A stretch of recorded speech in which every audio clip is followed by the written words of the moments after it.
네, 안녕하십니까. 자, 이제 오늘 5주차 제3장 질병관리 하도록 하겠습니다. 여러분들 이제 1학년 때 했던 거 이제 어느 정도 좀 복습이 돼가고 있는데 기억이 나시는지 모르겠습니다. 질병관리하는 방법이라고 하는 것은 이거 자체가 이미 이제 치료보다는 예방이라는 것을 강조하는 거는 좀 인지를 하고 계시겠죠. 특히 이제 감염병에 대해서 질병관리 중에서 감염병과 비감염병이 있는데 감염병 중에서 이거에서는 생성 과정 다시 한번 보도록 할게요. 첫 번째는 병인, 그 다음에 뭐라고 쓰는 게 나을까요? 환경, 그 다음에 숙주 이렇게 되죠.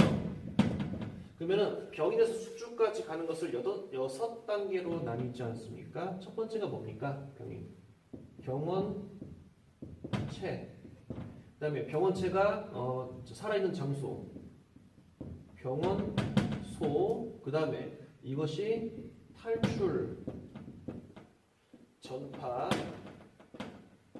침입, 감수성 이렇게 되죠. 이 순서대로 6단계 중에서 하나라도 이제 이어지지 않으면은 감염병이 전파되지 않는다, 감염되지 않는다 이것도 기억을 하고 계실 거예요. 병원체 종류를 보게 되면은 박테리아, 그 다음에 리케차, 바이러스, 파라사이트 등등등등이 있는데 이거는 이제 병원체 종류에 대해서 대부분이 좀 바이러스가 많긴 해요. 지금 코로나도 바이러스라고 하고 박테리아는 이제 그동안 있었던 이제 우리가 배웠을 때 일군에 있었던 거 콜폐장, 파쇄장 기억하시지 않습니까? 그게 이제 하나 빼고 전부 다 박테리아였는데 진짜 급으로 바뀌었기 때문에 이따가 바뀐 것도 좀 설명을 드릴게요. 병원소라고 하는 것은 대표적으로 이제 인간 병원소, 동물 병원소, 토양, 물, 완구, 종류 많죠. 그러니까 저런 병원체들이 살 수 있는 곳.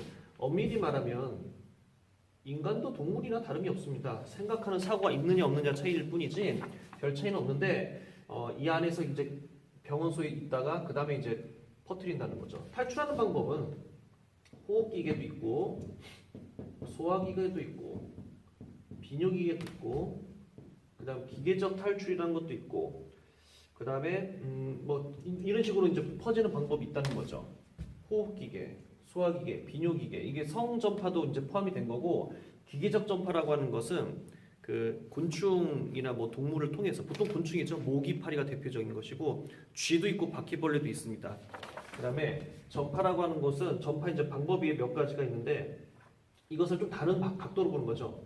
직접 전파, 간접 전파, 공기로 가는 전파, 호흡기계의 대표적인 것이고 그 다음에 절지동물. 절지동물이라고 하는 것은 우리가 알고 있는 동물과 곤충을 다 포함해서 절지동물이라고 이제 명명을 하는데 절지동물 하는 것이 이게 기계적 전파를 얘기하는 것이겠죠. 침입이라고 하는 것은 이제 그거예요. 어떻게 들어오느냐. 요거 거의 다 비슷합니다. 호흡기계도 있고 소화기계도 있고 피부 점막, 성기 점막,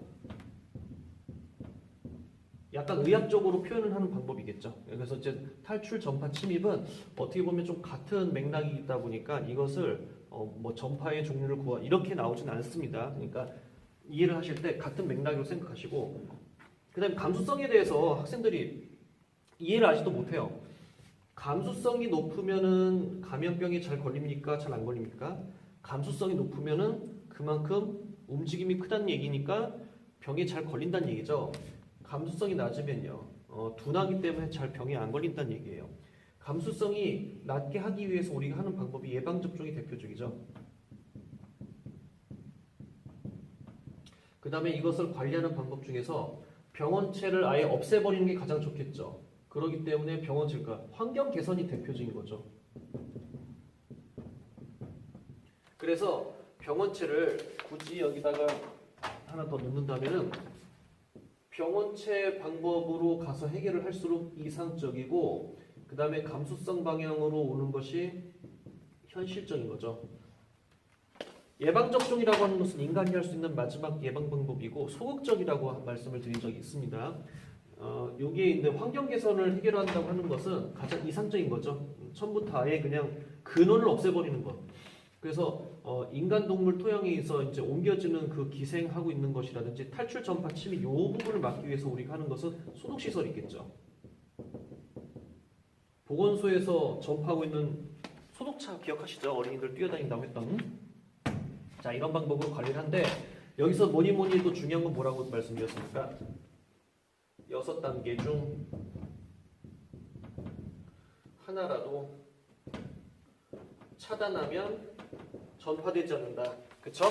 자, 이 중에서 하나라도 우리 뭐 손 씻기, 옷 갈아입기, 자주 목욕하기, 씻기, 그 다음에 그냥 안전하게 이제 다니고 많은 사람 가운데서 집행에 참가하지 않기 등등도 이제 다 예방 방법에 속하죠.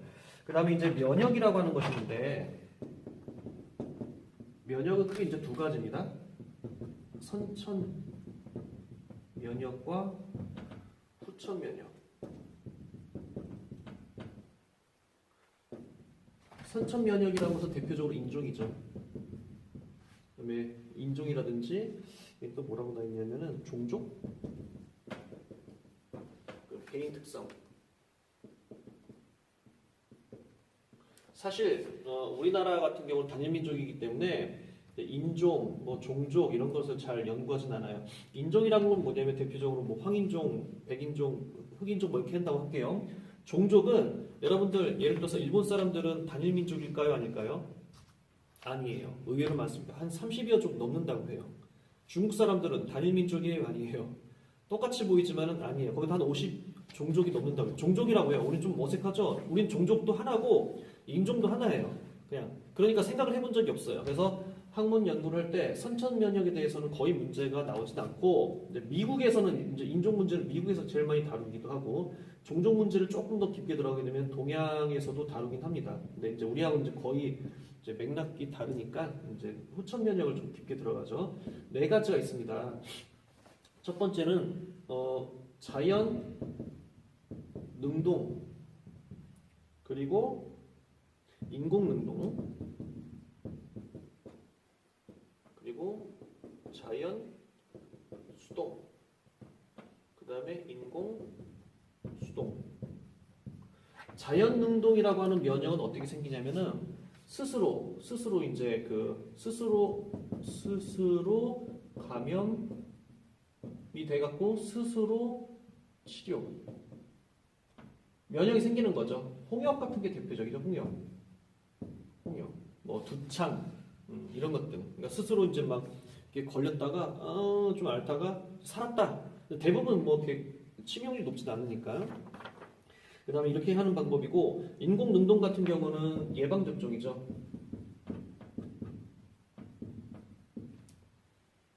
능동적으로 면역이 생기는데 인공적으로 주입을 해버리는 거예요. 예방 접종을 시켜서 DPT, MMR, B형 간염, 그다음에 BCG 이거 대표적인 거 맞은 거 기억하실 거예요. 자연 수동은 뭐냐면은 자연적으로 들어가긴 하는데 수동적이기 때문에 이건 모체 태반. 그다음에 초유. 엄마로부터 태반을 통해서 스스로는 아니죠. 엄마를 통해서 엄마로부터 태반을 통해서 면역이 생긴다는 거예요. 그래서 보통 한 6개월 정도는 특별히 아기가 아프지 않는 경우가 있어요. 그러니까 사회에 적응하기 위해서 자연 생활에서 자연 환경에서 적응하기 위해서 엄마의 힘을 좀 주는 그런 게 있다는 거죠. 자, 그다음에 초유도 마찬가지로 초유를 먹는 아기와 먹지 않는 아기에 대해서 연구 결과 다른 건 알고 계시죠? 자, 그다음에 인공수동은 뭐냐면 혈청에서 추출을 하고 난 다음에 항체로 주사를 하는 방법이 있습니다. 그러니까 인위적으로 이것을 만들어 갖고 항체 주사해 갖고 면역을 생성하는 방법이에요. 그래서 후천 면역은 4가지를 비교 대조해 갖고 보통 이제 문제가 많이 나오거든요. 그다음에 이제 하나 좀 더 할게요. 만성질환. 만성질환의 특징은 일단은 언제 시기를 알 수가 없어요. 언제 걸렸는지도 모르고 얼마나 더 악화되는지도 시간이 꽤 오래 걸리고 자신도 모르고 그래요. 그런데 이미 병은 시작된 거예요.